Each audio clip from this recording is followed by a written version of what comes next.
Yo, peace, y'all. This is the Views from the Seven podcast. You got Spence. I'm joined with my homeboys, Skinny. Yeah. Ivan. What's good? We are here. Shout out to Wifey. She going away to college for these episodes right here. You know what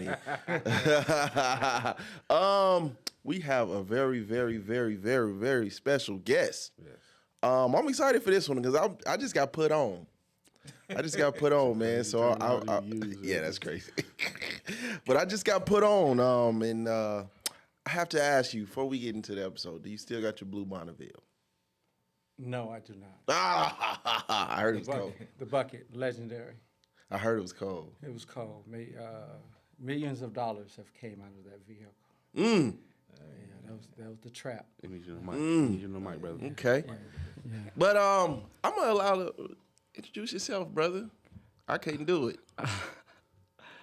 Yes, my name is. First of all, man, I want to appreciate you guys for inviting me. Absolutely. I'm very excited, and I'm always willing to share, man. And we live by a crazy saying that the game is to be sold and not be told.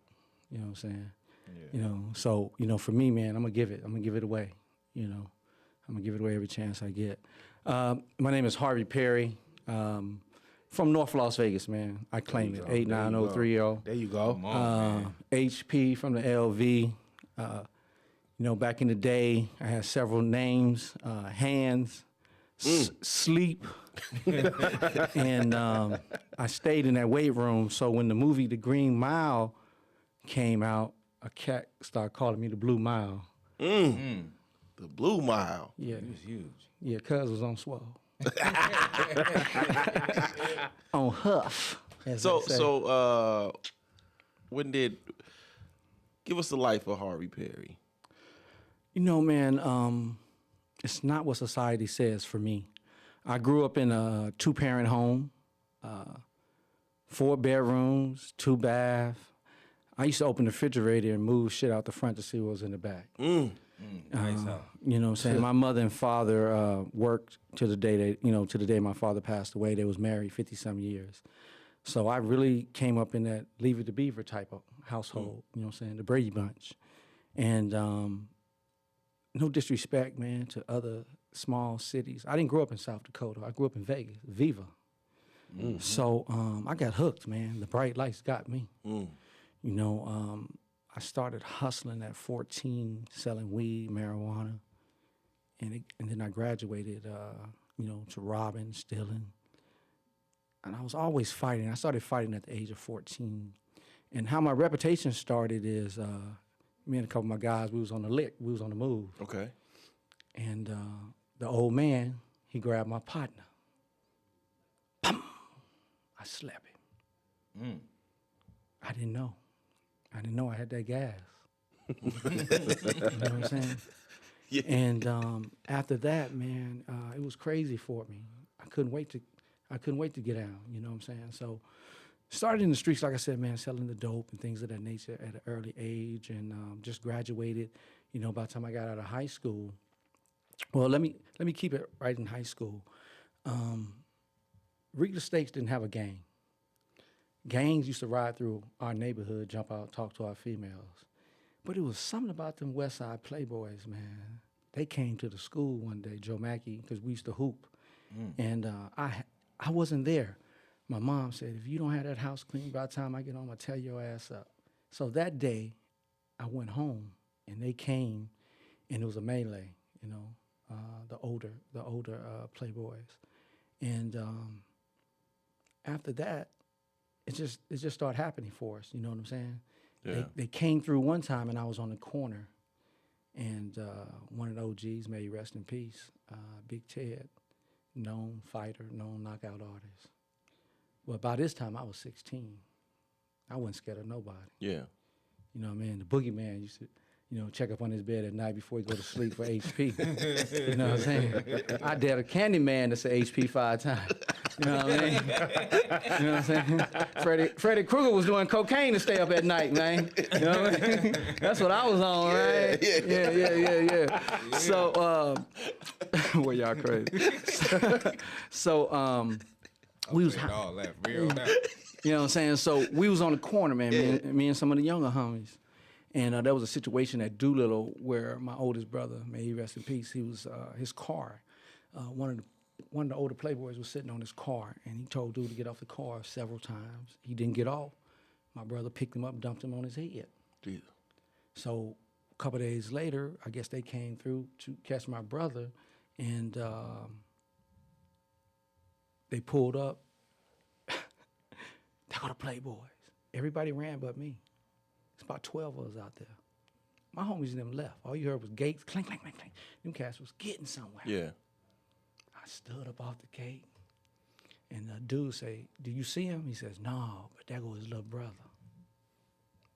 I wanted it. I took a deep breath. Yeah. We was walking towards each other, and I'm having a self-talk. I'm gonna knock this nigga out. I'm gonna knock this nigga out. I'm gonna knock him out. Because he got a reputation. I want it. I want it. Mm. Hey, man, it's the first time I seen a pistol play. Oh, man. He showed that thing. I said, damn. He lifted up his shirt. So I said, I'm going to take the punch. And when we was walking towards each other, he loaded. Boom. I spent around like Michael Jackson. Put one hand on the ground. And I walked the other direction. His homies was laughing at him. You ain't even dropped that youngster. You ain't knocked that youngster out. And when I looked behind me, dude shot at me. Boom, he shot at me, man. And I was like, okay, this what they doing? Okay. So, that's the first time it really got turned up for me. The second time, I was 16, and my brother friend brought a new car, 1982 Monte Carlo or something. So we had no tags. We went to L.A. I was hustling. We had money. Yeah. Let's go to L.A. So we went to Watts, and I said, man, y'all hold on, put the window down. And the dude say, all right, cuz, I see you later. I said, oh, shit, we safe. We good. I'm new to L.A. with it. I jumped out. I say, cuz, what's happening? He said, where you from, cuz? He looking at the plates, but there's no plates. I said, I'm from Vegas. He said, okay, Vegas, what's happening, man? I said, man, we trying to smoke with you. It was about 12 dudes to the left. So he said, follow me. So me and my brother went to the apartments to the right. But when we came out, those 12 was outside the apartment. And one of the dudes say, everything's straight. I'm thinking, is the lady in pocket? He talking about the bread. Yeah. Like I said, I'm hustling. I got bread on. Mm-hmm.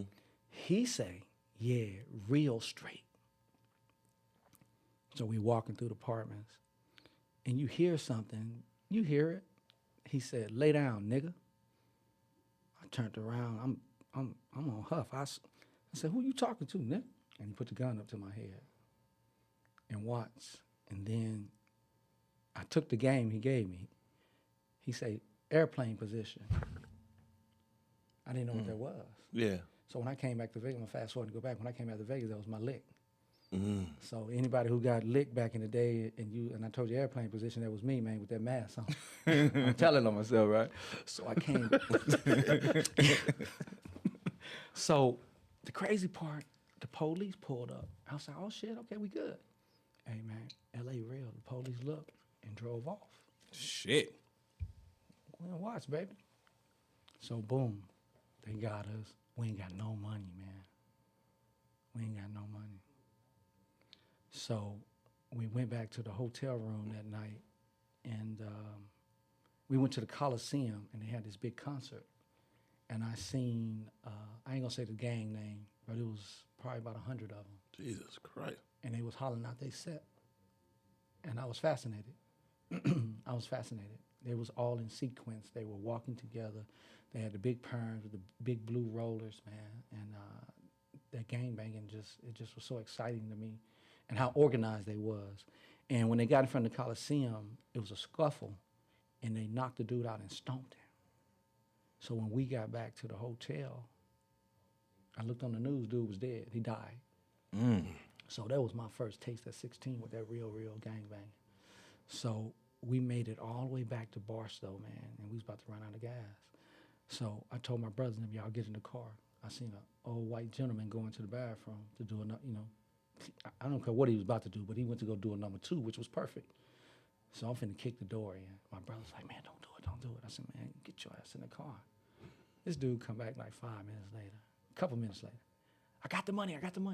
A police officer came in, and my brother told him the story. We got robbed, and he gave us $20. And so that's how we got back to Vegas. Wow. So I tell that story to say, when I came back to Vegas, Vegas cats didn't have a chance. I seen the blueprint. And at the time, like I said, man, we wasn't a gang. And I was fighting every weekend, man. You know, like when you go into the club and you in there with your girl, your wifey, and I came in, you would clench your hand and say, baby, let's go. It's cat, you know. So I was on some independent,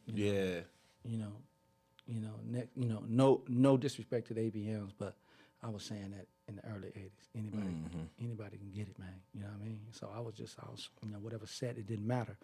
So we got into a big melee fight one night at a basketball game. And on the way home, I was hollering, cuz. So I was like, okay, shit, we're going to be Crips. So this was on a Friday. So I went to Zodi's. I don't know if you guys know what Zodi was. No, it's before our time. Oh, yeah. It was back in the day when the indoor swap meet was down there for Civic Center and Lake Mead. It was Zodi's. So Really? Yes. The discount? Yes, back in the day. That's what I'm saying. So That's what we here for. So the white shirt, which back in the day we called it a church shirt. I went and got one of my daddy's church shirts. And so a lot of people don't know this. Even some of my homies probably don't know this. This is how State Playboy Gangster Crip came. I went and I got the picture of the lowrider man put on the back.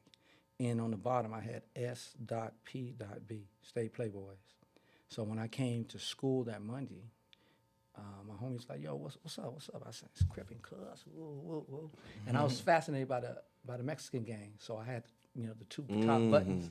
So I came through like that, right? And that's how we, that's how State Playboy Gangster Crip, came in existence in 1982. I think it was February of 1982. And a lot of people ask me where we're affiliated with the LA Playboys. And of my research and a couple of people I know, they were created like August of 82. So y'all before them. Yes. And then I got some flack from the West Side, Because you got the Playboys. Yeah. Blue Bunny, man, you got to drop that. Come take that. It wasn't happening. You know what I'm saying? It wasn't happening, man. And but the crazy part about it is the Playboys my age, some of my closest partners, man, to this day, Big Goo, Mark. I just went to Johnny Fair's funeral the other day, called him famous.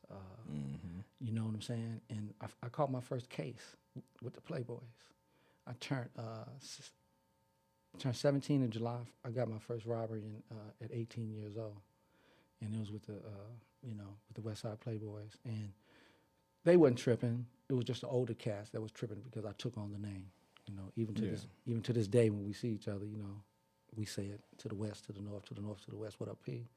What up, Playboy? So it's just a lot of respect. And most of the time you see me, man, I'm trued up. And a lot of people, I'm not gonna say I got a pass, but I do got a West Side pass because I believe it was 1984 maybe. I was going to a party in Valley View, right there by that AM/PM, that street right there, about 3-4 houses down. Me and my homies, we mobbing. It's about 3-4 different sets there. But when we get out, we hear gunplay. So we jump right back in, and when we leaving, I see somebody staggering. I look, it's my partner, West Side Playboy, Big Goo. I jump out. Go. He couldn't talk. He was shot in the face. Oh my goodness. He was shot like 7-8 times. And I put him over my shoulder. And my homie was like, don't put him in here, cuz. Put him in here, cuz. Put that slob ass nigga in here, cuz. I said, nigga, take my homie. I said, man, take my partner. I said, man, take my partner to the hospital, nigga. You know what I'm saying? Woo, right? Yeah. So it was like a scene in the movie. Back then they didn't have cameras everywhere. I went into my white boy voice. Help! Help! Someone help me! So I dumped my partner in front of the door, man, and we jumped in the car and we left. And this happened in '84, and I would see Big Goo 1,000 times, and we never spoke about it till about 3 years ago. He saw me, And we talked. And he say, man, I want to thank you, man, because if you wouldn't have got me to the hospital, I wouldn't have made it. So I carried that for 30-some years. I didn't know that. I would see the dude. We were just, it's my partner. And so that's why I'm kind of treated different, you know what I'm saying? You know what I'm saying? Because they know who I am, and, it's just respect, man. You know How did that make you feel in that moment? That's what my parents then raised me to be a servant and definitely help people. So, it was a good feeling, you know what I'm saying, to know that, that brother's definitely here because of me, you know what I'm saying? But it's much respect, but I can't speak for everybody, but I know I'm one of the only few cats that can go everywhere, anywhere, in my colors, you know what I'm saying? I'm K-friendly, you know what I'm saying? I go to functions, walk right in. What that K like? You know what I mean? I mess with just did it, you know what I'm saying, just last week. Yeah. There's 100 of them. I walk right in. What that K like? They know Big HP from the north, you know what I'm saying?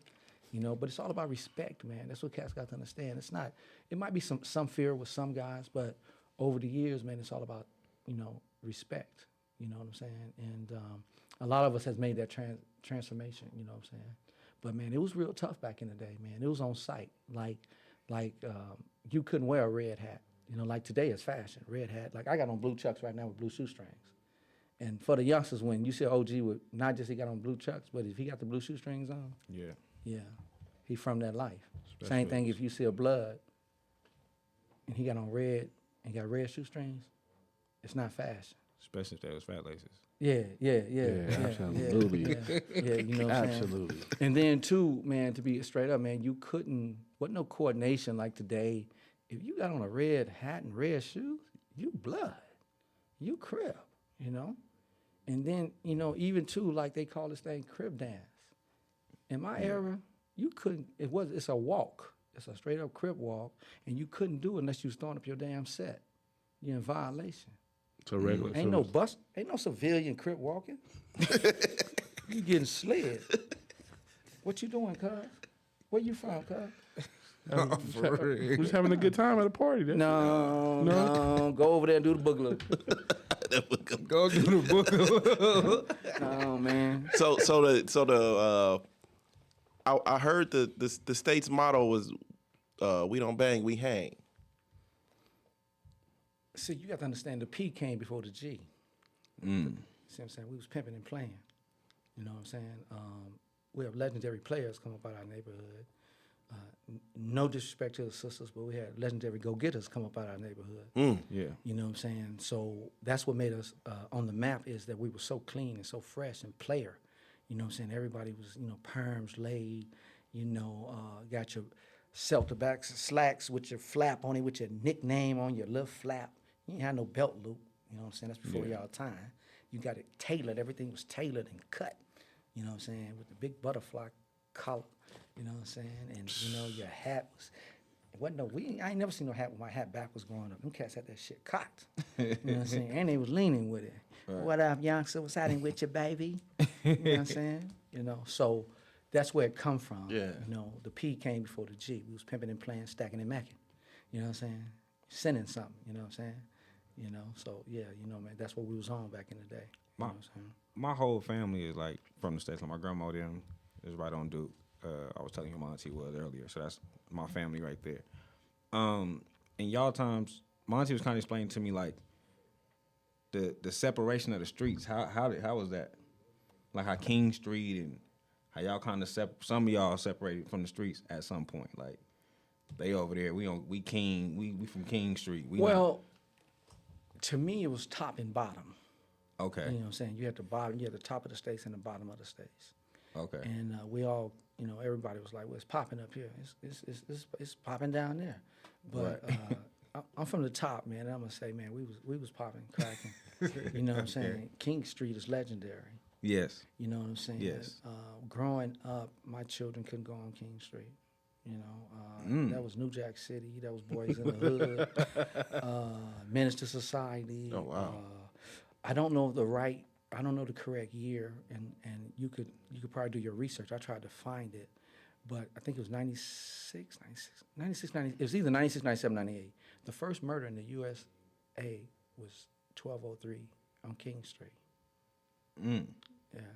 lot of people don't know that. Yeah. Wow. King Street was like any hood in any city. Yeah, I I'm talking hear about- stories about King Street. Like that's what made me No, ask. I know cats who from the neighborhood didn't go to King Street. They was 22 years old. Jeez. How do you contain? How do you say this is however the neighborhood is, but this one street in this one neighborhood is so much worse than every other street in this neighborhood? It's like, It was like accepted, man. It's crazy. Even the adults that lived on there, man, they just, you know, once you couldn't park in front of their house. yeah. And then Miss Lucy Mae was legendary. She was the candy lady. She evolved with us. Come here, baby. You don't got to go up to that stove. Cold 40 ounces with the ice in it. Yak. Chicken wings, hamburgers. She made thousands on King Street, fam. That's crazy. She made, and then when the police would come, it'd be 12, 15 that was in the yard. If you don't live here, you got to get out the yard. She said, y'all get out in front of my damn house. These my babies. Legendary. Well, when you said evolution, I thought my mind went somewhere else. Oh, fam. Mine did too. She got her bread. She got her bread. Whatever the people want. Yeah. And then a cat like me, because I was on the top of the totem Yeah. pole, I drink this. I got you. You know what I mean? It was still family, even in the darkest moment, and even on the hustling side, man, it was family, and you had respect. I don't care what y'all do, just don't park in front of my damn house. You had them neighbors. Somebody might slide up. Hey, youngster, slide on down, man. Don't park there, man. That's Miss such and such. Yep. Hey, how you doing? Help her with her groceries. Some people still do that. Listen. Old lady, get ready to come out the car. Say, homie, hold this pistol. I'm going to go help her with her groceries. You know what I'm saying? Can you speak on how big dog fighting was back then? It was life. It was life. From Boulder City, Henderson, white cats used to come to real estates to fight theirs. We had some of the most legendary pits from real estate and fights. It's crazy, man. This was in the early 80s. There was a pit bull named Bandit, come from Henderson, blood black and white. And the dude knew what he had. He was like, man, he's too little. I'll take the big one. Big boy grabbed him. I want little Bandit around. We looked up little Bandit, got a lock on that neck, and the dude had him trained. Legs, and walk, big boy. I'm not trying to laugh. But we ain't condoning, but we didn't know the way, you know what I'm saying? Yeah. But It's a different way. It was a different. and then they came from everywhere. Vegas, I don't care. Everybody came. Like, we could be looking at cats. Everybody got pistols on them. Like, that's such and such. Okay, you know what I'm saying? Yeah. But the pit fight made us all come together. You know what I'm saying? And then the legendary pit fights was Thanksgiving. Turkey Bowl. Y'all ever heard of Turkey Bowl? Real estate? Heard of for football. Man, let me tell you something. It's athletes come up out Vegas, used to come to the Turkey Bowl. Professional NBA. If you played in NBA, you played NFL. Yeah. And you from Vegas, man, I've seen them right there. Legendary Turkey Bowl. We would play football, and then after the football game, we have a pit bull fight. And yeah, That's a crazy. So at what point does a dog lose? it's up to the owner. The Some owner. fall to death, right? I mean, some fall to the death, and we would ask, "Get your dog, man. It's a wrap." No. And yeah, I ain't taking that sorry. I'm telling you, that's it. I ain't taking it sorry. Where the bag at? Jesus. Yeah, no, It was brutal, fam. my dad from the west side, he used to. My dad was like that with our dogs coming up, and then he Yeah, used it to was tell us brutal. that. Like, It was brutal. And but I heard Marble Manor had the best dogs. No, man. They came from everywhere, man. The hood, boy, the dust had killers over there. I heard that before too. Malnutrition ass dogs.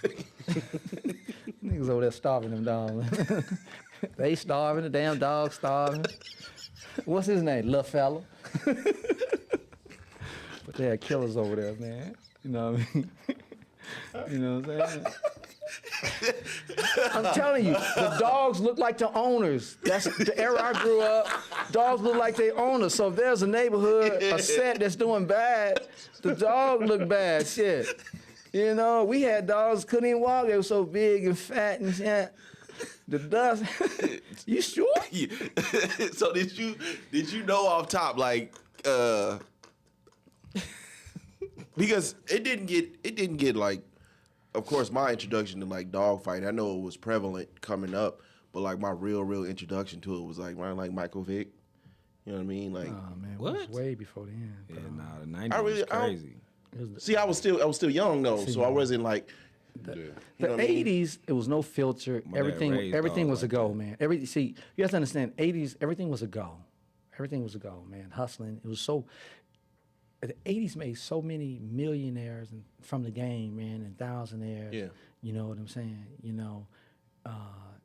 have bona fide pimps, man. Stop sending hoes, man. Start selling dope. It just trumped it. It was the coldest. You know, when that crack hit, bro, it was nothing.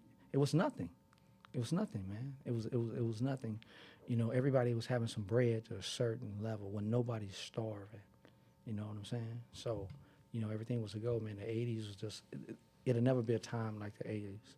And it's crazy because like my introduction to stories I've heard of like different parts of Vegas, like the States was like how we would hear stories of Compton, how the families was already, there was already families there and all that, and then the kids was just gangster. That was the stories that I would hear like of the States. And then like my auntie would say like y'all would go to, I know a lot of y'all ended up going to Chaparral, right? High school? Yes. They bust us from north to Chaparral. Way to Chaparral. So how was that going from y'all middle school? Because Joe Mackey was still in middle school at the time, right? Sixth grade center only. Sixth grade center Only. When I went there, it was sixth grade center only. So then, what middle school was you going to? Will Beckley, Wilmy Farron. Okay. Yeah. Because y'all went to a school right in y'all neighborhood to getting bust. Yeah. Way east. And it was gangster. We went with Delmonico. My God. That's what I'm saying. How was that like? Taking that to that side, and what was that side like Them brothers at that time? Hey man, let me tell you something. It's some white cats on that end that claim north. You know what I'm saying? Yeah. That's crazy. I mean, because we pushed that gangster. Us and back then it wasn't even dust. They called it BTD. Yeah. You know what I'm saying? Bite the Dust gang. So like the Dust. Like in my era, we was State Playboys, and then came State Boys, and then when I went to the joint in '88, and by the time I touched down, it was NTG. You know, so there's 3 layers of gangsters, and the NTG turned their volume all the way up. You know what I'm saying? You know, it was pistol play. Yeah. You know, but it was from the shoulders, man. You know, like if you had problems with somebody, you get down, and you know, win, lose, or draw. You had to get down. It was a must. So it was a lot of fighting growing up, man. And I considered myself. I got a little joke I tell cats. I'm one of the cats that had niggas start shooting. You know what I'm saying? Whooping their ass. Huh? Whooping their ass. They like, no, we ain't taking no more. That shit was like McDonald's, boy. Ba-da-ba-ba-ba. You know what I mean? You know what I mean? Hey, he coming over here with some shit I ain't never heard. That shit's You know so what I mean? funny. You know what I mean? And I don't even know if you doing it purposely. No, but it's real talk though, man. I mean, like, I grew up so gangster, but I always had a comedic side. You know what I'm saying? Like, I love it, man. I love it. Like you know, people got to understand, man. I was in a space that was crazy. I got introduced to L.A. gang banging. Then when I started selling dope and I'm out there with the Freeway Rick area and all that kind of stuff, I was there, bro. You know, a lot of stories. I know a lot about L.A. that some of the young cats don't know because I was there. I was at a party one time with some of the biggest hustlers in L.A. history. I'm there. I'm watching. I'm seeing these guys. So, you know what I'm saying? I've seen 300 birds. You know what I'm saying? Almost had a heart attack. You know what I mean? Seeing them in the closet, layered. You know what I'm saying? It was real. In Vegas, you getting 4, 5 birds. You balling. It wasn't nothing, 300 birds, man. So I come from that era, man, and I used to pray to the Crip God. You know what I'm saying? What? Huh? What? I was a super Crip. What's the Crip guy? Can you give us a prayer? You know what I'm saying? Say, cuz, bless me. All right, man. Play it, man. Make sure these bitch ass niggas don't knock me off. We gonna keep this shit gangster, and I throw my shit up. This is amazing. You know what I'm saying? Oh my God. Like, it got to a point. One time, I didn't know wear no shirt because I was always muscular, you know what I'm saying? Right. One time I was leaving my parents' house and my mom was sitting there watching TV. She said, baby, I looked. I said, what's up, Mom? She said, you make sure you stay out of trouble.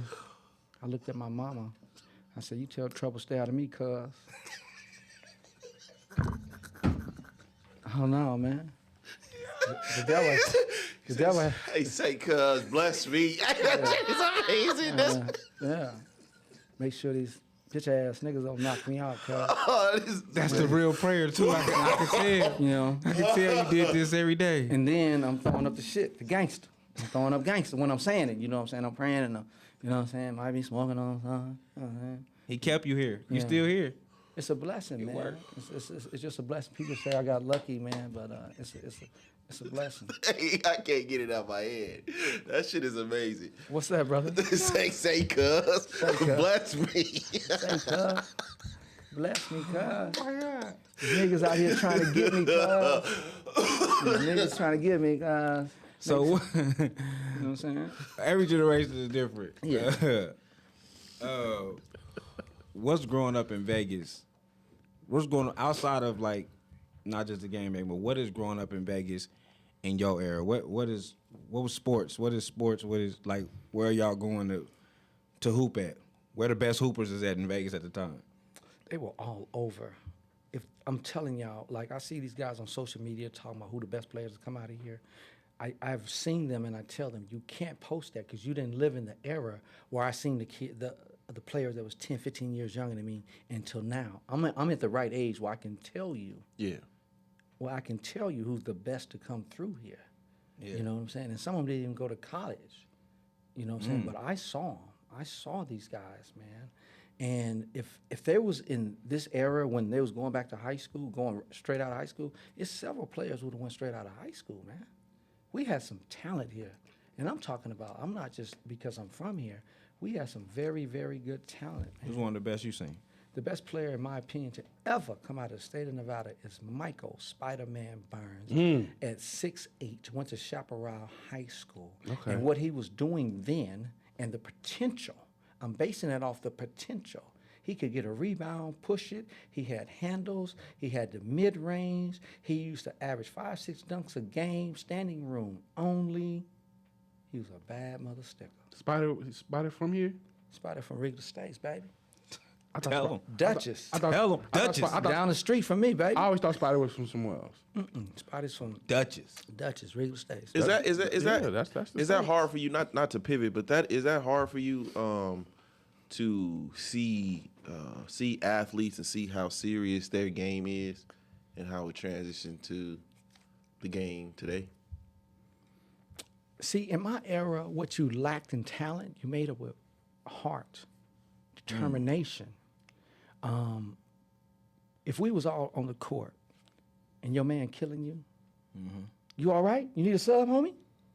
You have to lock up, man. Everybody played defense. You know what I'm saying? If you say who the top 100 players in '83, my name wouldn't be on that list. But I got picked because I played hard all the time. I mean, one time I was at Doolittle, probably about 23. Yeah, something like that. And I'm playing in the game. We got a game. And Sam Smith said, this is the first time I heard 10-day. He called me 10-day. And I was like, what the hell is a 10-day? Man, you playing like you trying to get a contract. And that's what I pride myself on how hard I play. So what I lacked in shooting, ball handling, things of that nature, my heart and my desire to compete kind of balanced that out. Wasn't no two-way player. In my era, your ass had to play basketball, and that consists of everything. You know? Respect. You got to get your rebound, fam. You standing on the goddamn ball. You got to get. No, man. Everybody rode each other, and then there was fights, and there was almost fights. It was serious. It was serious. Cats got knocked out. Shit. I mean, get off the court, man. I ain't getting off the court. Bam. Somebody get the dustpan in the room. Say, man, get cuz, and they'll drag him off. Yeah. You know what I'm saying? So when you was coming up, right? Because to me, the one thing that the states did have, well, I mean, you had the states, you had the View, you had the Heights, Delmonico, but outside of that, it was really like projects. So did other gangs, even though you guys were, you was cripping, but it wasn't like gang yet. Were they looking at you guys differently because, you know, you guys were in 2-parent households? Yes, even to this day. Somebody might send a shout out because they think that we grew up with the silver spoon. You from Raiders days. Even to this day, bro. I mean, and think about it back then growing up. Like even when it was, you know, when we were dating, you know, a female might tell you, you know, once you tell them where you're from, oh, that's why you act the way you act. Like we was bougie, like we was stuck up, or thought we was better than, you know, everybody. You know what I'm saying? Yeah. So that jacket carries to this day. You know what I'm saying? Because in my opinion, when you moved into Vegas back in the 60s, mid 60s, on up, Regal Estates, in order to me, the top black neighborhood community was Big Bonanza Village, Little Banana Village, Regal Estates, and Valley View. Maybe, you know, Valley View probably said they for us, but I looked at Regal Estates being the top 3. Little Bonanza Village would be, is that across from? What's that school right there? Tonopah. I think That was was it ATEC? Was it ATEC Yes, now? over there, but on the other side, yes. Got you, okay, Yeah. okay. No, ATEC, you're right. Right there from ATEC. That's Little Bonanza. That's Village. okay. So Yeah, Big yeah. Bonanza Village. That was once a white influence. That was a white neighborhood, from my understanding at first. Bonanza Village? Big Bonanza Village is where they 6-0s. They end up being the 6-0s. Yeah, that was a white Community starting off, yeah, but doctors who started, you know, people started getting money. They started moving in there, and they moved out. You know what I'm saying? People who were black, African Americans who was well off, they started moving in there. Yeah. Because the lots were so bigger than in the regular neighborhoods. You Yeah. know what I'm saying? You know what I'm saying? They got property over there. They got lots, bigger lots. And it was very good, man. It was very nice. How much has the city changed? I like hearing, you know, like when we come in here, we like hearing what used to be. I just put on a post the other day that people was talking about name things that you miss and you wish were still here. And guess what I put? I wish the mob was in control. Wait. I never really got it, but I've heard that frequently from OG. I got to be very careful what I say because I'll say this. In high school, I went to school with Italian kids. And when we got to high school, I found out that their parents was in the mob. I've seen things. They had a house where you go into the house, it's a doctor's office. It's surgery rooms, plastic surgery. You could go in there, and a dental office, you know, then they had a room where you could get your fingers tips burnt off. I got exposed to that at a very young age. Just like around Rancho Center, when they were standing up like Rancho Center. I can't tell you that. No, I know you can't say the place for sure, but like I know a lot of Italians. Rancho Center was like the Rancho Circle. Rancho Circle, my fault. Was like where a lot of It was in that area, to be honest with you. Also, celebrities too. Celebrities stayed over there too. Rancho area, and Very nice homes. and Old money. it's something, man. And then there's a difference. I had friends whose family was from New York and Chicago. They're different. They operate similar, but a lot different. And I seen some things. I've heard some things.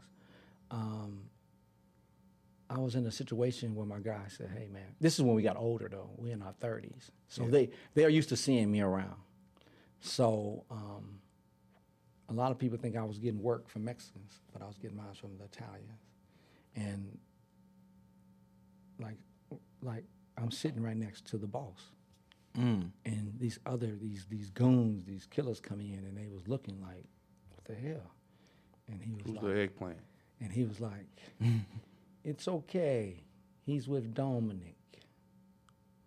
And it was like that, man. This dude, he's recently passed away a couple years ago. He was in the Black Book. He couldn't go into any casino. You know? Oh, wow.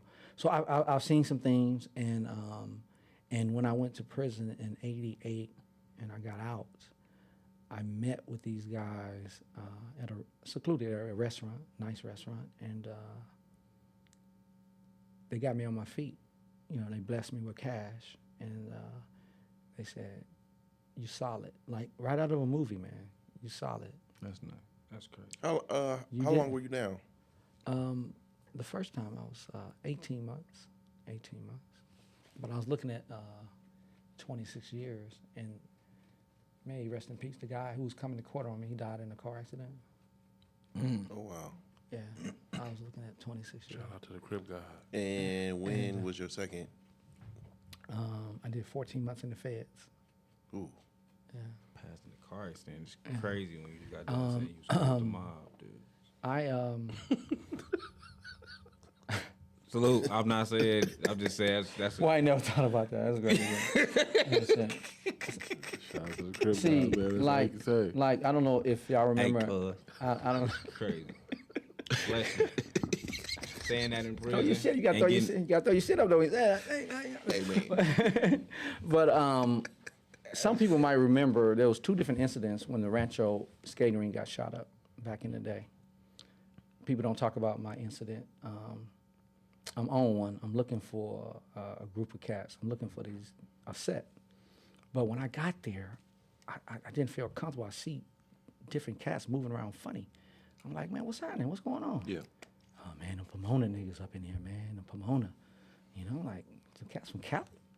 And I look up. It was a cat over there bigger than me. I'm on Huff, right? Oh, shit. Okay. So I place my guys. You know, I'm organized. You two over there. Right there. Yeah. And one of my partners, 6'5", about 250. I said, follow me, but stay back. I go around. I'm staring at old boy. Mm-hmm. He said, "You know me, cuz?" I said, "No, cuz. But I can introduce myself, cuz." Manners. Sleeping. His homie got me, slid me from here to Texas. I'm talking about, man, I see Lucky Charms and everything, man. Moon, stars, you know what I'm saying? But myself so stupid, guess what I'm saying? I'm having a self-talk. So this is what these niggas be feeling like. You know what I'm saying? When I begin, you know what I mean? I'm having a self-talk, right? I'm having a self-talk. I'm like, damn, this is what these niggas be feeling like. You know what I'm saying? Like, I'm having an out-of-body experience. I can hear shit. Everybody's scrapping, but you know what I'm saying? So when I get up, my homeboys and them, they squaring off with cats. Go to sleep. Knock another one out. Come up behind another one. Next you know, they down. They retreat. They running out, right? I done snuck a little 38 up in the joint. This is the first time I hear the word chopper. We get outside, and then I had a pistol up under my right wheel well back, you know, at the car. Yeah. So when we get outside, my partner say, no, the dude say, get the chopper. And my dude said, oh, shit. I was like, what's the chopper? He talking about some automatic machine gun. I started busting. I wasn't letting them trying to get to that car. Pop, pop, pop, pop. I seen that trunk come up, man, and I heard click, click, click. Ta, ta, ta, ta, ta, ta, ta, ta. That's crazy. So I heard back in the day, you wasn't allowed to go to the Rancho skating rink if you wasn't a Crip. Not true. Okay. What y'all the reason they don't play hip hop no more? I don't know, maybe so. But fast forward, man, I don't know if y'all know Anthony Love. He's from Regal Estates. Yes, I know of him. His left eye is shot out due to that incident. Oh wow. I'm shooting at the Cali Cast this way. He's going this way to get in his car to get a thing. That's my homie. He's going to get his thing. And I heard somebody say, put the pistol down. And when I looked, I don't see no badge. I see a pistol. Pop, pop. I get down. It's the security guard. So he jumps up and sent 3 my way. And he hit my homie in the neck and shot his eye out. Jesus. And I got to holler at this cat, man, and it was a real blessing because about 8 of us went to jail, and I got charged with 21 charges. I had 15 attempt murders, 3 into an occupied vehicle, and some miscellaneous stuff. Nobody told on me, and they told my homeboy if he don't tell, he's gonna go to prison, and he held his mud. So I didn't get charged with that. Oh, man. Yeah. So, wow. We had OG in here a couple weeks ago, man. Big fan, Michael Finley. Yeah.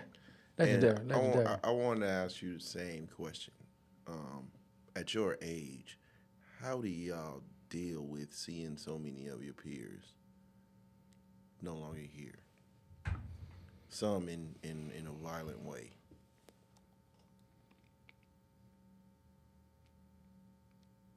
I hold back tears, man, because I got young homies been in the joint 20, 25, 30 years right now. I got homies that's dead 20. I got homies in the graveyard because of something that I created. You know, my thing is different. I created the game. The homies know it's the truth. If I would have said we been bloods, we been bloods. You know what I'm saying? So every day, you know, I'm out in the community. I just spoke twice in the last 2 weeks to Nevada Partners, West Las Vegas Art Theater. I'm always speaking. I don't call myself a public speaker. I call myself an inspirational speaker. I'm always giving back, trying to talk, tell my stories. I'm in the process of becoming a professional speaker, getting into the juvenile detention centers, getting into the prisons, getting to the federal prisons, and telling my story. I'm writing a book. So this question is so deep for me because something that I created, people have lost their lives. I was just telling somebody the other day, one of my good young homies. You know what I should tell her? Nigga can't take nothing from you, cuz, but your life, cuz. On a robbery, some cats was robbing him and another partner out of a restaurant. Dude had his rent money in his pocket, and they told him to break his cell because he paid for his food, and they seen the little knot. And he tell him, said, no, nigga, this is my rent money. Pow, pow. 1992, I believe, they shot him. They shot him, and he died. And that's the seed I planted. Yeah. You know what I'm saying? So it's really that's. Normally, I'm surprised. Normally, when I get asked something like that, dog, I'm really like, you know, it really has me in tears. Yeah. You know what I'm saying? That something that I created has cost so many lives. You know. Have you ever dealt with it? Wow. God got us here right now. I never dealt with it. I'm the tough guy. I'm Superman. I done been close, shoulder to shoulder, where a homie got dumped. Somebody dumped my homie 6 times. He didn't die. I didn't walk over dead bodies. I didn't been in all. I've been in a shootout, and I held it all. I didn't. I suppressed it. And my youngest brother just died February 13th of this year. And when I came to the house, I saw my brother dead. And that messed me up. I've seen everything. I've seen just about everything. I've been involved in a lot of stuff. And about a week after that, I had to call the ambulance like 2 o'clock in the morning. I thought I was having a heart attack, but I was having a panic attack. So to answer your question, I'm currently in therapy. I go to therapy every Monday, and I checked in. I tell everyone, man, go talk to somebody. Don't keep that in, because it's gonna explode, it's gonna spill over, and you're gonna hurt yourself or hurt somebody. So I'm in therapy, man. I'm just now dealing with it, you know. Even went through a divorce, and you know, I'm on that peace shit, so I shook it. I thought, Yeah. whatever, baby gone, love her, wish her the best. But when my brother died, because I got divorced, next month would be the 18th would be a year. So, you know, tough guy, keep it P. You know how they say, keep it P. So all that came back and became a heavy, heavy, heavy, heavy weight. When my brother died, the woman I loved the most besides my mom was not there for me. And then I saw my brother dead. I saw him. And all that came down on me, fam. And I'm telling you, I called the ambulance, and man, my blood pressure, I thought I was going to die. And I just said, I got to do something. So, like I said, I'm in therapy once a month. Every week, every Monday. Every Monday, man, I'm in therapy. And it has been such a blessing for me to open up, to get it out. You know, even this is therapy. Yeah. This is therapy for me to talk and not to, you know what I'm saying, like we talking about our past, and I'm going to get into what I've been doing now, you know, as of my community activities. Upon my release in 1990, I started working in the community right away. I started a nonprofit 92, 93, who've taken young men and women all across country, dealing with student athletes, things of that nature. And I'm going to go a little forward. Currently, I am the first ex-felon African-American college coach in the state of Nevada. You know, so I'm constantly being a light, being an influence to these young men and women. I tell my story, but then I tell them how I changed my story. Through the Most High.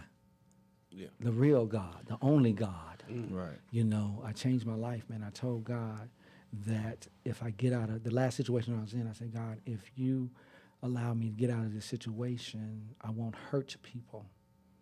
You know what I'm saying? Like, I'm a fuse. There was zero, you know, the 0 to 60. Like, if you, I'm with all that. You know what I'm saying? I play with them things, you know, in the past. You know what I'm saying? So, I'm in therapy, man. You know, I call it personal rehab, but now I'm in real therapy. I just let things go. I let it fall off my back like water on a duck, man. How do, from going from adolescence and, you know, being a part of Vegas history, if we gang or whatever, how was the transition to fatherhood? Because at one point, you got a whole neighborhood under you where you're giving what you consider guidance at that time. How did that translate to fatherhood, to giving your kids true guidance? Well, when I first got locked up, I had 2 children. I was with the gangbang. I was with the business. There wasn't no father. Harvey Jr., I wish he was here. He'll tell you, he's seen it all.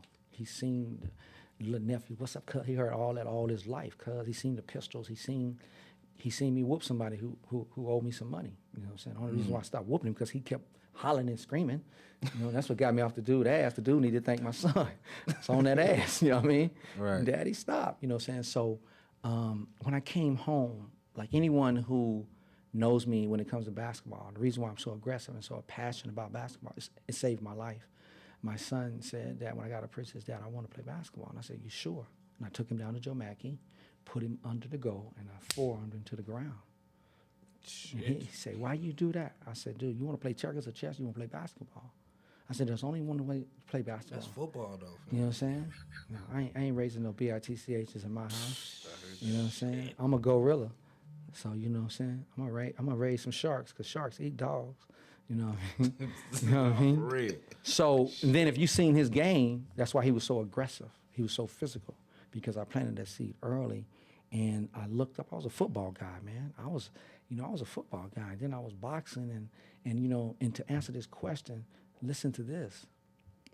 This is how important fathers are into a child's life. I'm fighting by the age of 18, 19. My homie's like, no, man, you ride around here knocking cats out. You need to go get paid for that shit. So I sneaked down to Golden Gloves gym. used to be by Fantasy Park, for those who don't know. It's off Washington and Las Vegas Boulevard. I sneaked down there. And there was a trainer named Leroy Caldwell, may he rest in peace. I went in there and I said, hey, man, I want a box. And I had a big old shirt on or whatever. It was wintertime, so I had on a sweat top. He said, come in here, man. He said, you have a box? I was like, no. So he said, come in here, man, go get dressed. So I come out, I ain't got no shirt on. He said, how old are you? I said, 19. You know what I'm saying? So he started showing me some things, and I was going through it. And he was like, I thought you said you never boxed. And I told him, this is what taught me how to fight, how to box. Muhammad Ali, Howard Cosell, and Larry Holmes. Larry Holmes would say everything came out the jab. So there's a mirror in my parents' house right now from the 80s, still there. I sat there for hours just listening to boxing. And so if you saw me in a street fight, when cats be talking, they get together, they throwing haymakers, Floyd didn't create that. You know what I'm saying? So I was different. That's why I've talked to guys, and guys put me on the hand God list. You know what I'm saying? Because that's what it was, man. Hand God. You know what I'm saying? But then, after 3 months of training, boxing is my dad's favorite sport. I can't wait to go tell my dad. I say, Pop, what's up, boy? I said, Dad, I'm boxing, man. I visualize running him on a bike. I visualize running he in a car. He said, boy, you don't know what you're doing. The Mexicans gonna whoop your ass. So it traumatized me. Dude, I was willing to leave the hustle alone. I was willing to leave the gang alone. My dad did not support me. I got the And so, but what about boxing? So when I went back to the streets, I turned the volume up because that messed me up. Damn. And then shortly after that, in 1986, my brother got murdered. My oldest brother got murdered. And so after that, I for me to be sitting here I'll be 59 July 13th. For me to be sitting here, I didn't think I'd get 21, 20. Every day I was looking to die. So do you think that moment with your father which stopped you from going into boxing more? Is that what helped you when your son said, I wanna play basketball, actually push him? Yeah, that's not going to be me. So I've traveled, I've invested. I was there for my son every second of his being. I was there for everything he wanted to do, everything. I was there. I was there for everything. You know what I'm saying? I was there for everything, man. And definitely that was the main reason.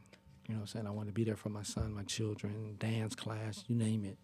You know, whatever my children asked I needed, I was there for them. You know. What was those first 24 hours in prison like? The first time, I was with the function. Okay. So I threw my shit down and went right to the yard. What's happening, cuz? Fish tanks with Indian Springs back then, right? Indian Springs. So we caged. Y'all be running your mouths, you been talking, line up. You know what I'm saying? Oh, so you already knew, like, people in there. Legendary street dudes, man. Big Cheetah, Big Wood, Woodrow Marshall. I used to go visit them cats. My OGs, I used to go visit them, you know what I'm saying? Send work up there, and me and my girl would go. She'd check out one, and I'd check out the other, and, I saw it. Yeah. I saw it, fam. I saw it, and I asked Big Wood one time, I said, man, what's it like back there? He went bananas on me. Don't you ever ask me that. Don't you ever ask me that. And then that January, I caught a case. And the crazy part about it is, man, this is how life works. I'm visiting these dudes on a regular basis. So I catch the case in January of 88. I'm in prison July of 88. I'll be in the fish tank 21 days. So now when I get my visit, there's people in there doing this. Because now I'm in prison stuff.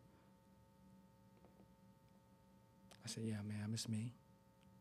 But that was the most embarrassing thing right there. That was the most embarrassing thing right there off the rip, that people were looking at me because they noticed my stature. I got the perm, the finger waves, so I was very noticeable, and the lady was like cutting her eyes, and I just went on and told her, I said, yes, ma'am, that's me. That was me, yeah. There was used to be you being on the other side of the glass. Yeah. So now I'm in the visiting room, in blues, you know what I mean, whatever. Yeah. You know what I'm saying? But when I went to prison the first time, I was a live wire. You know what I'm saying? So I didn't have no understanding. I was with whatever you was with. Make it easy on yourself. The second time? The second time, I had been out of prison 26 years. Damn. And I had deprogrammed. I was deprogrammed. And when I left prison, I left NSP, which was maximum security prison. Yeah. So before Ely. So when I went this time, Still had the bars. yeah, NSP still had bars. yeah, yeah, That's yeah, all right. yeah. So this time I went, it was different because I'm businesses, wives, you know, new kids, whole mentality is different. But when I checked in and put my stuff down, I went and got to a corner. And his brother walked by. He said, "Where you from?" He said, "Where you from?" I come off the wall. "I'm from Vegas. What's happening, cuz?" He said, "Vegas, we ain't on there up here. We ain't on that up here."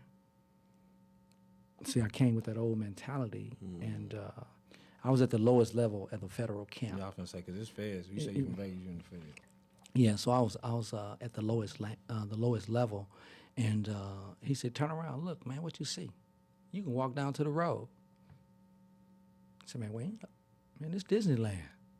But I came, I hit the switch. I came right with it. You know what I mean? So, but that was an unbelievable situation. I got to prison in January. My father died in March. Shit. So that's when I really got close. I got closer to God, and I tell people, people read the Bible, but that's the first time I studied the Bible. Yeah. And I was in intimate Bible studies. You know what I'm saying? I got there on a Friday. By Monday, I was in class. When I left there, I had 32 certifications. I took classes every day. I was in class every day, and then on Sunday when I wasn't, I was in cubicle. I was in my own cubicle studying. So it was just a different dude. I went there at 232, got out at 205. I lost 15% body fat, 3 inches off my waist. I just worked out, go to school, go to Bible study, man. People call me a loner, you know what I'm saying? So I just worked on myself. I told everybody I was on in order. I was on a spiritual, nutritional, financial journey. You know, my counselor said, "Man, I wish I had 150 Harvey Perrys. I've never seen an inmate do what you've done in these few months, you know, as of educating myself, you know, nutrition, all that stuff, man." So 'Cause you had short time, right? yeah. What can you speak to finding God in prison? This is what I was telling people when they say they find God. I said, "You ain't find God. God was never lost." Mm. You know what I'm saying?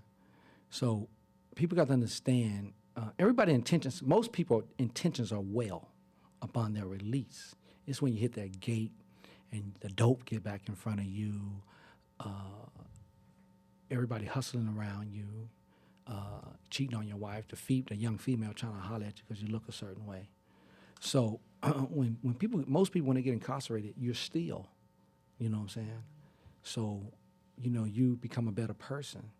And the challenge is beyond hitting that gate, you know. And then I was blessed to be locked up with, I think it was called the Colorado 7, Colorado 6. They eventually got out, got their case overturned, but there was a group of brothers from church, deacons, pastors, about some type of tax evasion, you know what I'm saying? But they got it overturned. And so I was around a spiritual group of people.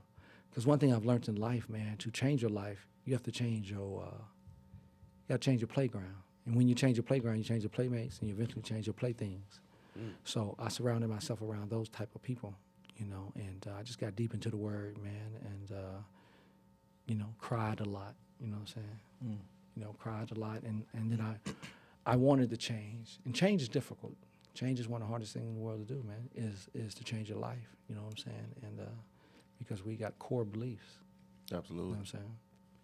One of the things you alluded to, but you didn't really elaborate on. You said that Vegas was better when it was ran by the mob? In terms of what? Like how do you feel what the difference it was?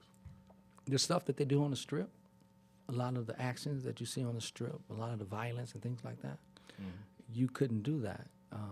The security guards will see this, that, and the other.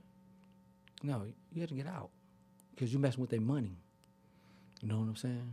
You know, that carpet hustle, if you wasn't connected with someone in the hotel, you couldn't do that.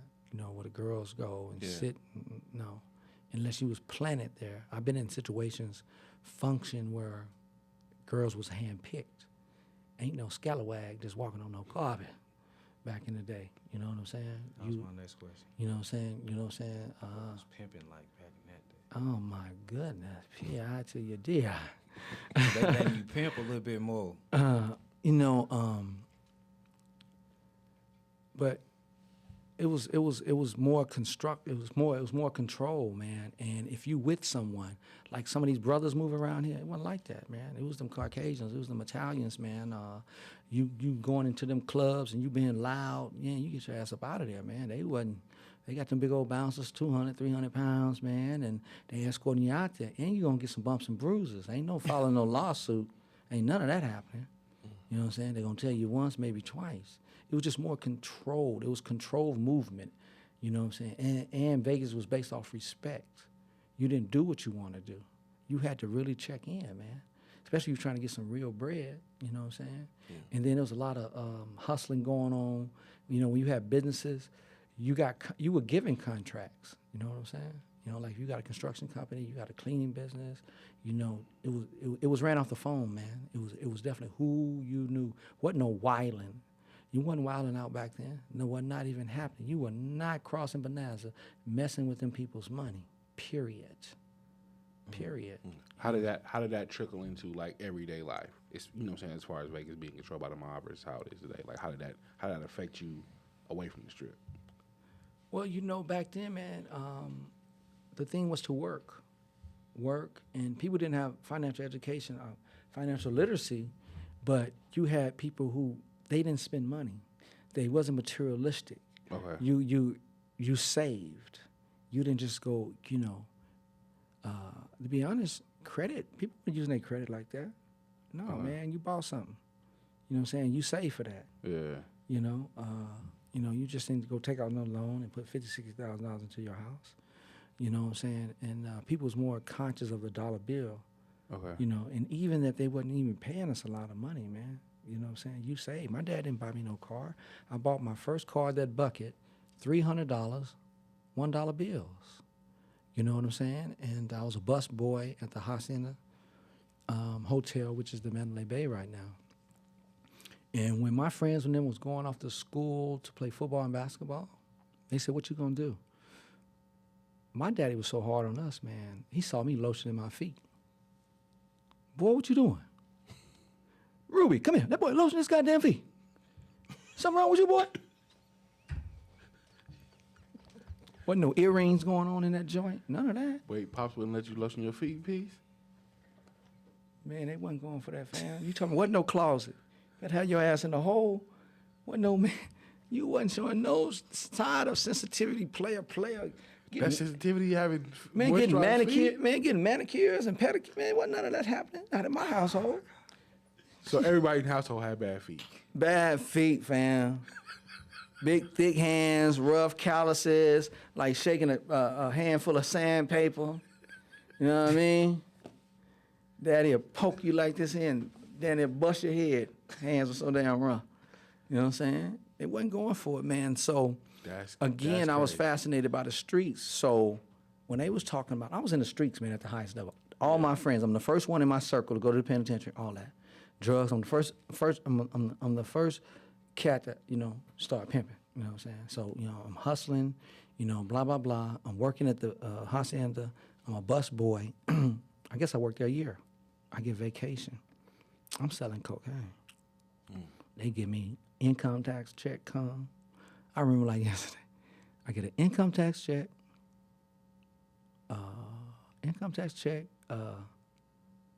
vacation check, and I'm hustling. I have $4,500. I went and bought, I think it was about 9 ounces of cocaine. And within a week, I was, buying like a half a bird. And my mama said, boy, then people call here and say you ain't been to work. I said, Mama, I ain't going back. You know what I mean? And Damn, 9 ounces, 45. yeah, but that was, you know what I'm saying? But the thing, you know what I'm saying? That's what the ticket was back then. Yeah. But you know, Long time but ago. the ticket went up and down, man, and you know what I'm saying? But when my friends and them said they was going to school, it's a true story. You know what I told my friends? I said, I'm gonna move out, I'm gonna get a perm and do some pimping. I was fascinated, and guess what I did? I moved out, got that shit laid down. I couldn't wait till that shit get It's past my crazy ears. because you got a smooth voice like Goldie. You know what I'm from the saying? Mac. And I'm dating this girl. I got this girl. So I'm busting this table, and this white man say, hey, I'm looking for some entertainment tonight. You know anyone? I was like, yeah. So I turned my girl out. You know what I mean? And all that. And then after that, Shit. and That's the best part about it, I man. can call my partner. I love them stories. Hey, listen, Yeah. I can call my partner right now. He 59 already. He just told me that story the other day. He said, I remember the phone call. I said, what phone call? Say, man, on one deep, can't get no sleep, man. They talking about 10 toes down. I need 10 fingers up to celebrate this pimping.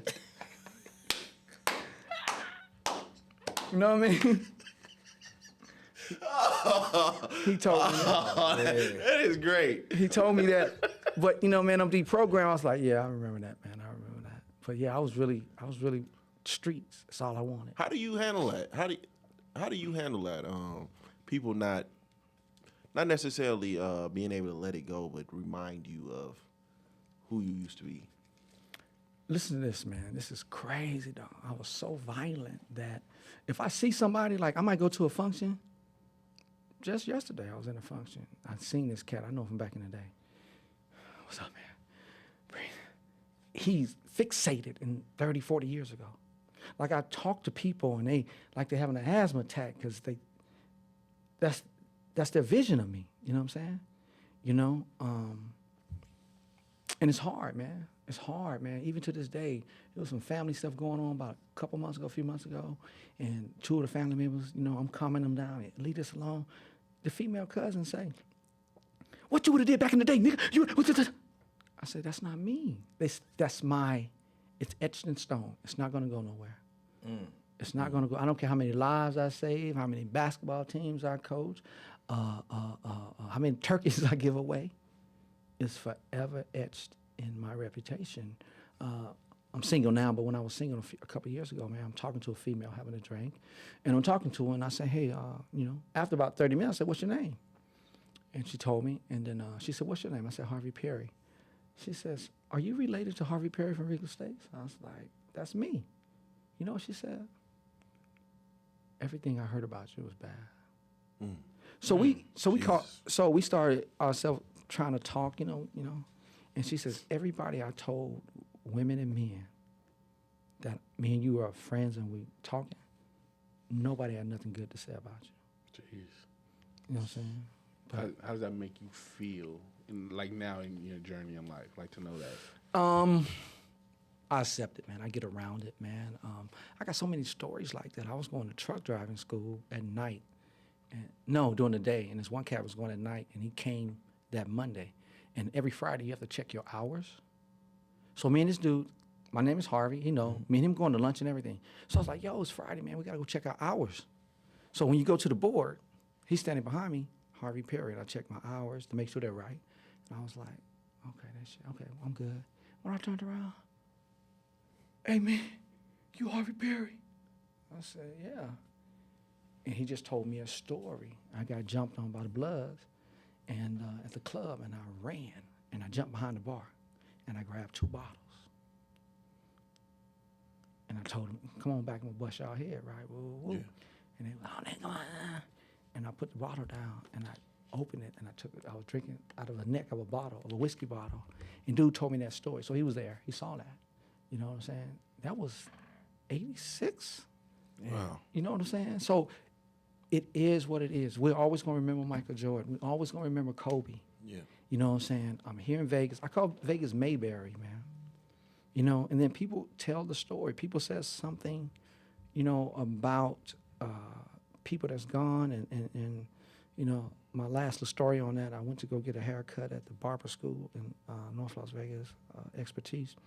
You sign the thing. They give it, instructor give it to the cat, and he looked, no big deal. And he was putting the thing around me. He was like, man. I was like, what's up? Man, you a legend, man. Man, my daddy, my uncle, all they did is talk about you, man. That's crazy. But then I went in, they opened the door. I got them all listening. Now I'm talking about the transformation. You know, like right now, I'm invested in 22 different companies. Ladies, I ain't got no money. You know what I'm saying? But I'm invested in Nike, Tesla, you know, Boy Gaming, you know. Yeah. You know what I'm saying? So I tell that story, you know, how I'm self-educated and where I'm at now and where I'm going. Because they'll fixate on, oh, gee. Yeah. How do you deal, because you say you were so violent, how do you deal with those that are unable to forgive you? First thing I did is I had to forgive myself. So once I forgave myself, man, it doesn't. I've done some terrible things to women. I was a womanizer, violent. You know what I'm saying? So I had to forgive myself, man, and there's nothing I can do about it. I can't control the uncontrollable. Yeah. Right. And what I focus on is what I can control right now, and that's the now.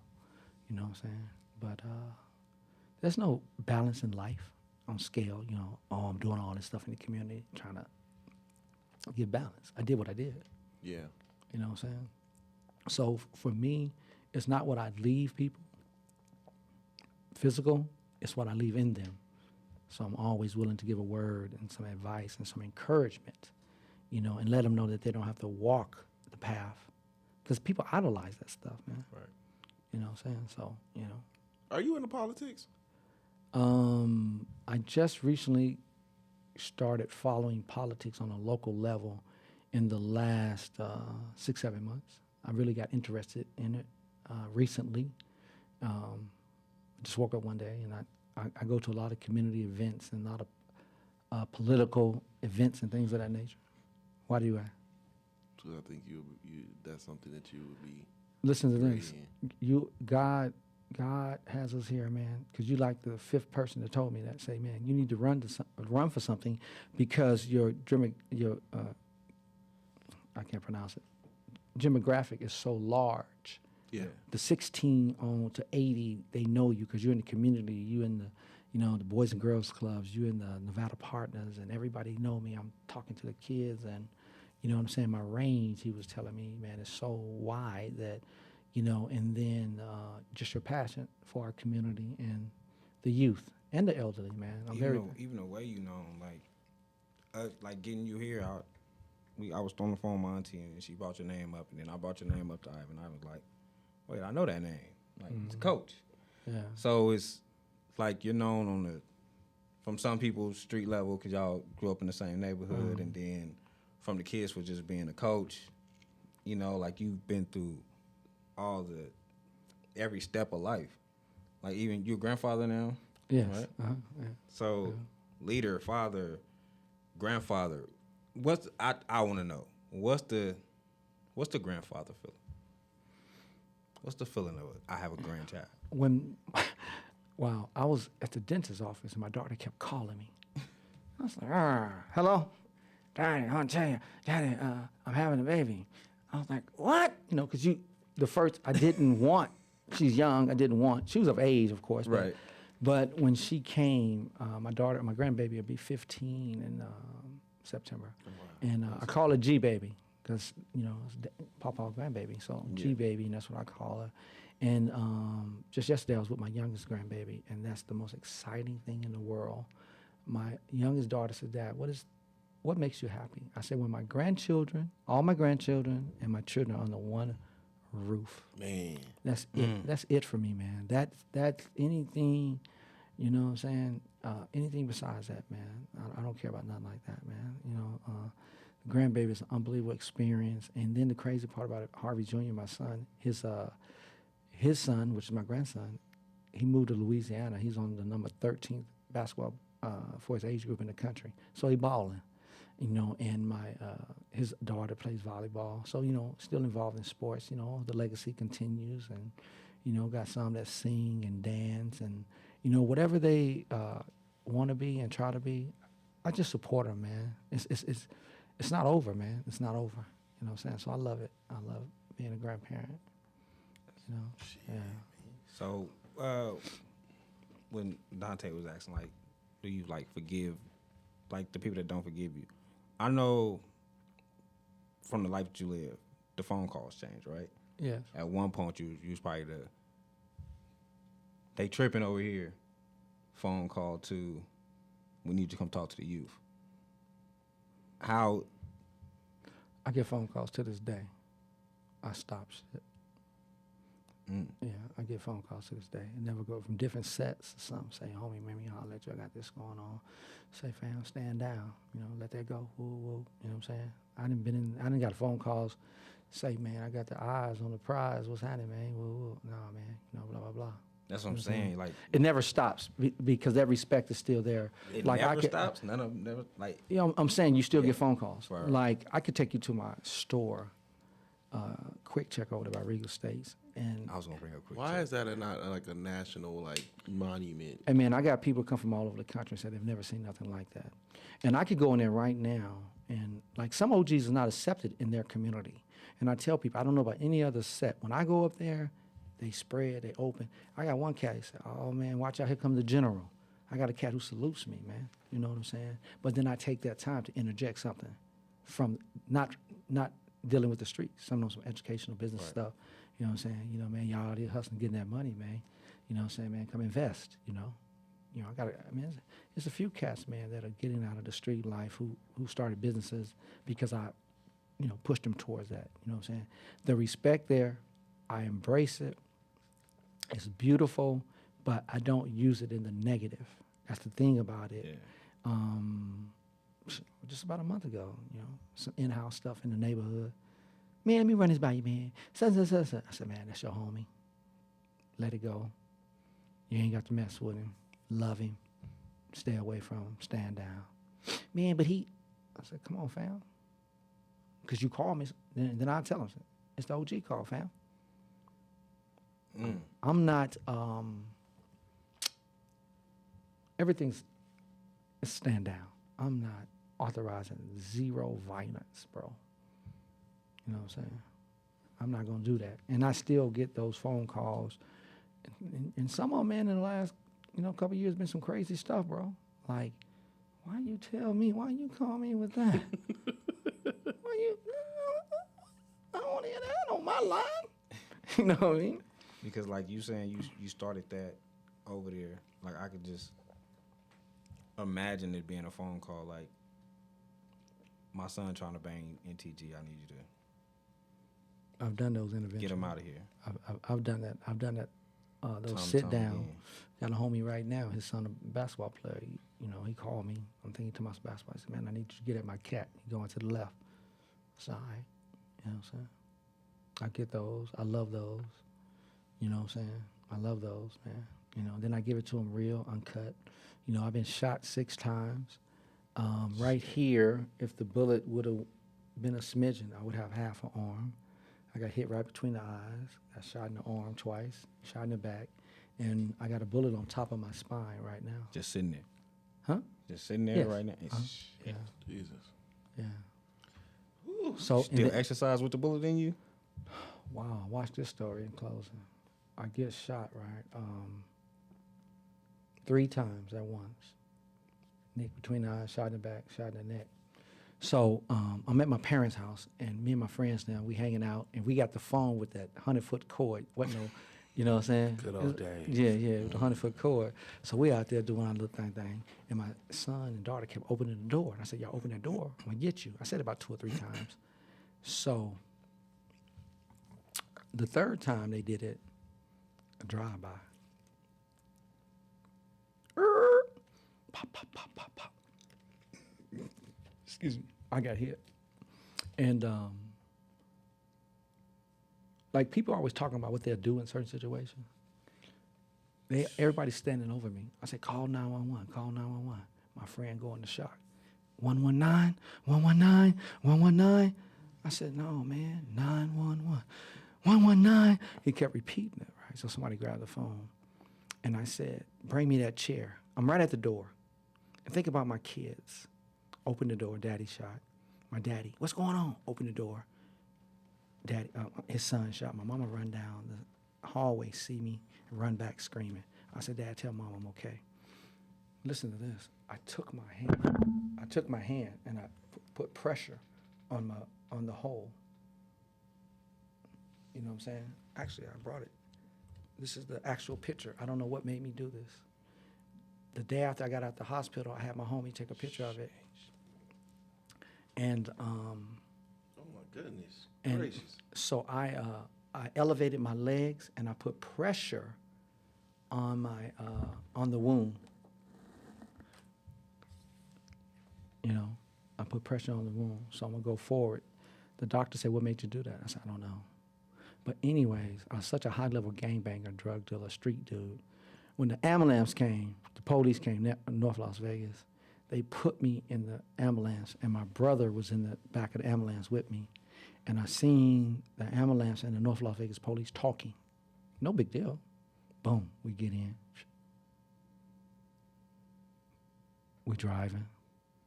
We get to a stop sign. I hear a signal light. They don't have the signal. They don't have the sirens on, bro. So what did the police officer tell them? Take their time. He's this, that, and the other. That's crazy. We got to Martin Luther, and I didn't hear this until Martin Luther King and Carrie screamed, the sirens are not on. He was in the turning lane with his signal light on, bro. I've been shot 3 times. I was bleeding more out of between the eyes than I was in any other injury. You know what I'm saying? So what did he tell them? What did he tell them, man? Let me die. He's such and such. Gone. You know what I'm saying? And then the crazy part, when I got to the hospital, you know, we see in the movies where the doctor, they pull the lights down over you, everybody's standing around you. I'm conscious now. I got the hole in my neck. The doctor has this instrument, and he's trying to get the bullet. But as he's trying to get the bullet is moving towards my spine. I said, hey, doc, old white cat. He looked around me. He says, yes. I say, hey, doc, don't you think if you can't grab the bullet, you should leave it alone? It might touch my spine and tap my spine. And he pulled the instrument out and said, yeah, you're right. And he told him to put some iodine on me and patch me up. And then after I went back to the hospital, they told me that they don't want to do surgery. They said I might, you know, use the bathroom and come out. Or he told me, he says, one day you might just be walking and talking and be paralyzed from the neck down. And this happened when I got out the joint. So this happened like 92 or something. Yeah, 92. Yeah. And it's still there. I used to be able to feel it, you know what I'm saying? But I just don't do it anymore. But it's still there. Yeah, it's right. Yeah. You know what I'm saying? So, Shit. What is that feeling like in shot?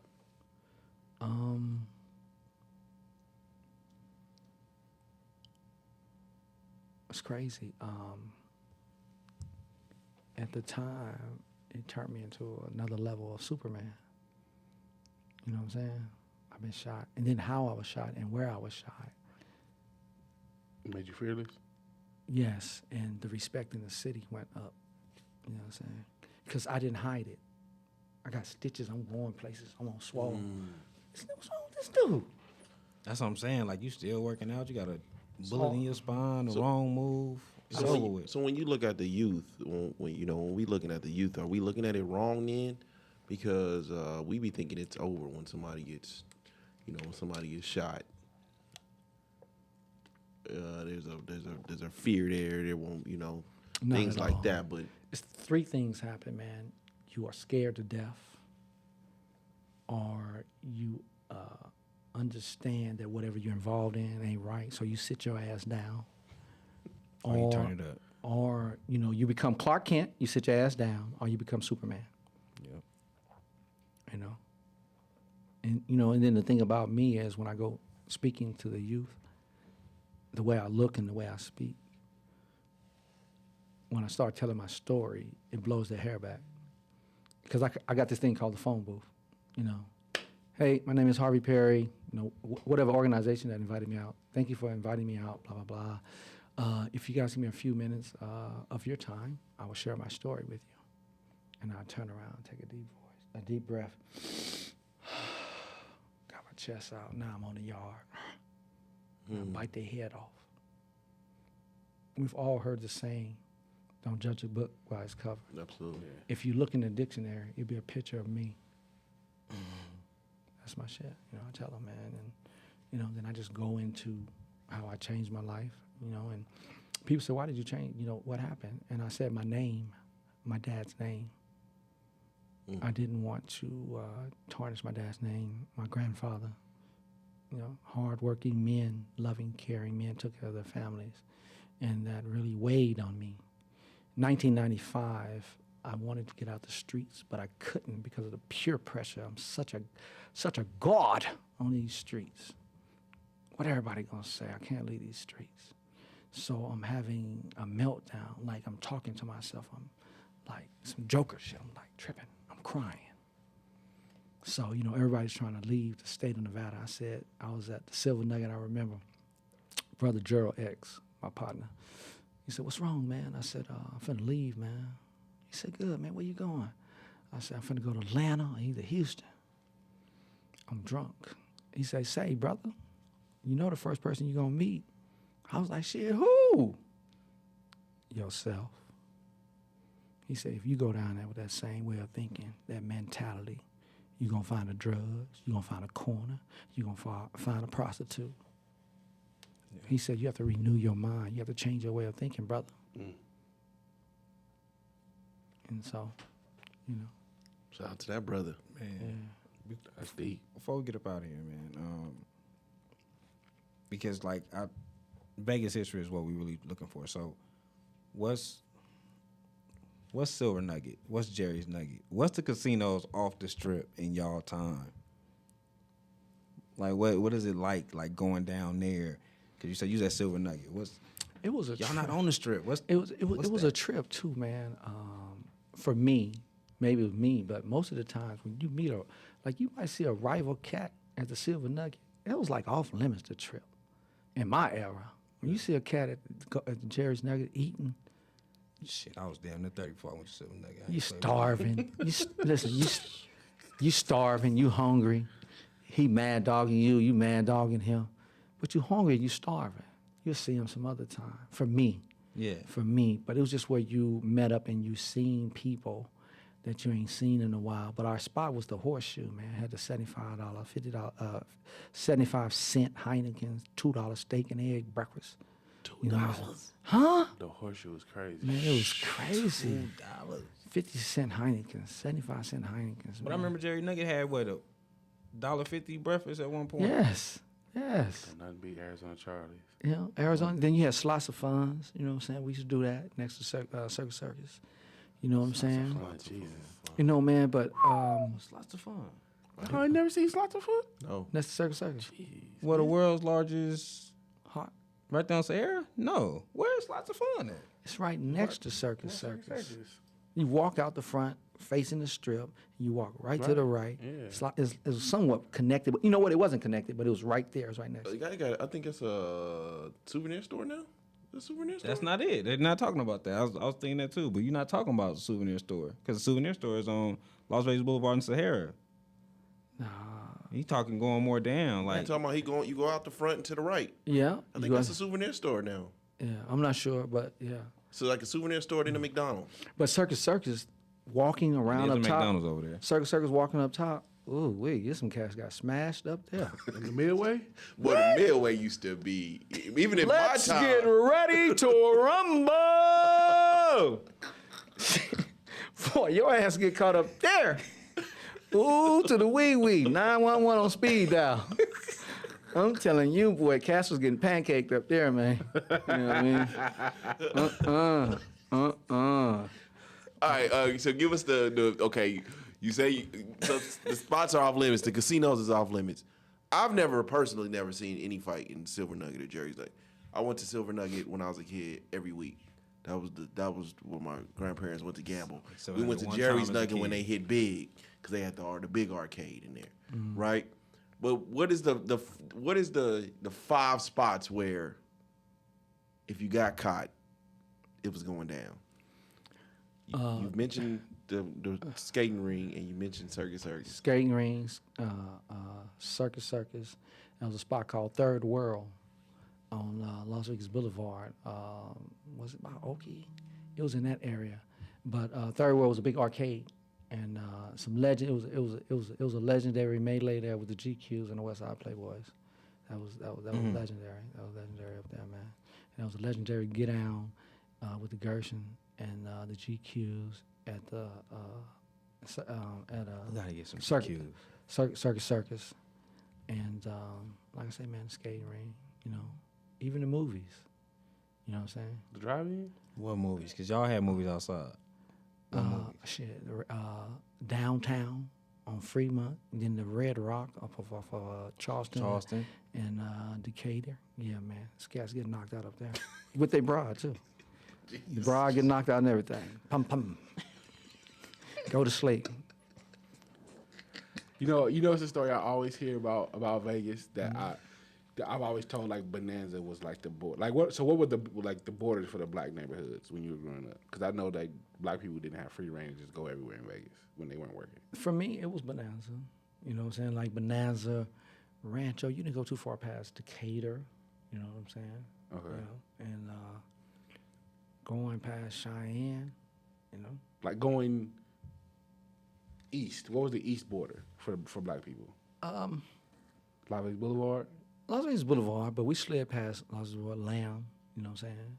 But, Las Vegas Boulevard was definitely at that Bonanza, Lamb, Stewart, Charleston, you know what I'm saying? But the heart was definitely, the 89030 and the 89106. Yeah. You know what I'm saying? And you just had to be on point, man. You had to be on swivel, and back then, because you was related to somebody, you would get touched. Like, say, a cat like me. Man, that's such and such son, man. Leave that cat alone, homie. All that, I could do that back then. You know what I'm saying? That's such and such brother. He ain't got nothing to do with this. Now it's just, they just knocking. You know what I'm saying? Not trying to justify nothing, but it was more respectful. Yeah. And then, you can go to different, like if someone passes away, I could go to an OG's funeral, trued up. You know what I'm saying? Go to the wake, trued up. Might be one of my blood partners or something, you know what I'm saying? What made you, speaking of, what made you choose that color blue as the flag? Wow, this is crazy. A lot of people didn't know this. Red was my favorite color. That's what I'm talking about. Now you coming over. Nah, I ain't gonna convert. It's G's and C's, baby. On gangster. But it was, like I said, the L.A. It was L.A., but then I was I was by the GQs.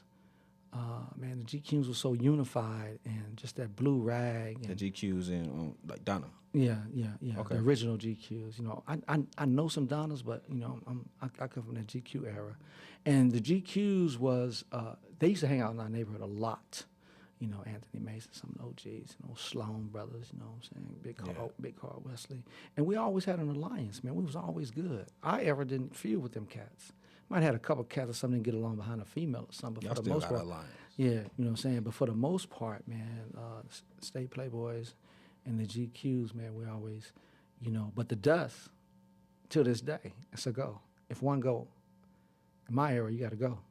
The dust, we always had an alliance. You know what I'm saying? If the dust go, vice versa. You know what I'm saying? We always had that connection. The only thing separated us was a little dirt, a little desert, right. Man. So the dust. Even to this day, man, you know what I'm saying? Who did you guys bump heads with and beat back then? See, in my era, the states didn't have that. That third generation knocked heads with, the 60s, Gershon, and stuff like that.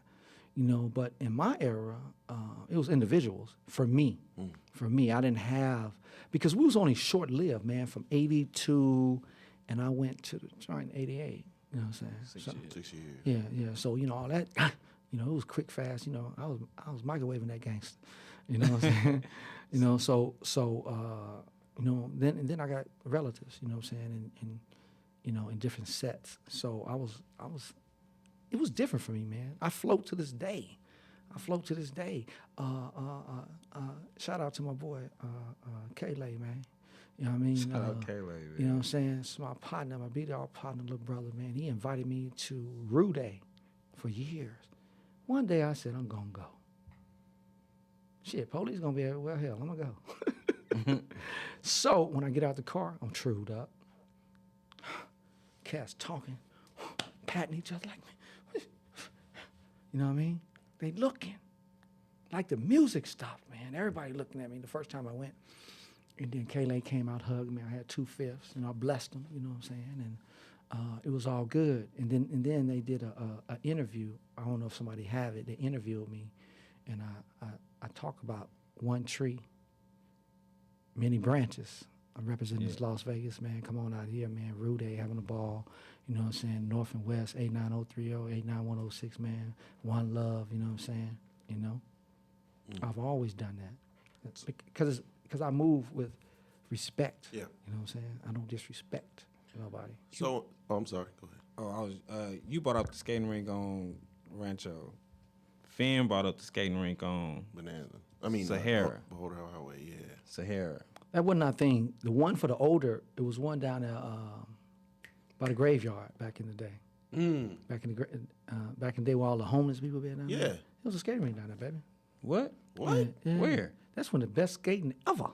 Okay, That's where you seen pros. Like, we was like Atlanta down there. on Las Vegas Boulevard in Owens? Down there, right there across from the... Like Rancho? yes, man. Where the shade tree is at? Yes. There was a skating rink down there, man. That's the original black skating rink where we all went to, man. That's the one. I'm talking about the I heard ones about. older than me. Ask some people that's in their 70s, man, their late 60s and 70s, man. That's what the skating. That's where you seen that, like, you know, like Nick Cannon, man. That's when you seen pros get out the way. You was saying, what are you talking about? Whoa. That's crazy. Yeah, I've never heard that one. Yeah. Okay. Yeah. And then the pool was Dula. Yeah. Dula. Dula was the pool. Dula. And then the crazy part about it is I tell people, how did we get to this level? Because Vegas is so small, and we knew each other from Doolittle, J.D. Smith, Girls and Boys Club on Cary, man. So how did we get to where we grew up and we fighting each other? Because when you see us, that's what it was growing up. So that in between was so stupid and so foolish because we knew each other. I had cousins in 60s, Gersons, Bloods. It's crazy. Yeah.